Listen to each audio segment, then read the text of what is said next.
প্রিয় দর্শক, সকলে ভালো আছেন? আমি ভালো আছি। আজকে আল্লাহ পাকের দরবার থেকে বসলাম। আমরা সবাই নামাজ পূজা করতে হবে, এটা আমি সব ভিডিওতেই বলি। নামাজ পূজা ছাড়া আমাদের অন্য কোনো কাজ করতে হবে না। নামাজ পূজা সবার আগে নামাজ কিন্তু পড়তে হবে। এই নামাজ কতটা দরকারি জিনিস এটা কিন্তু আমি আগেই বলেছি অনেক আগের ভিডিওতে। তো আজকে বলবো মা বাবা নিয়ে কথা।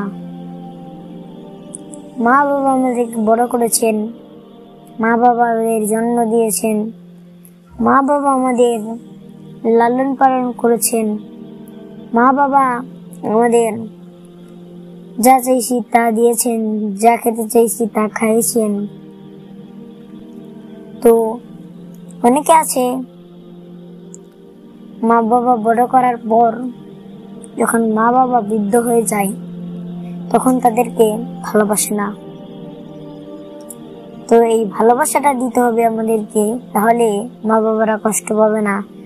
আর যদি আমরা মা বাবাকে না ভালোবাসি তাহলে মা বাবারা কষ্ট পাবে। তো আজকের কথাই পর্যন্তই। আসসালামু আলাইকুম ওয়া রাহমাতুল্লাহি ওয়া বারাকাতুহু।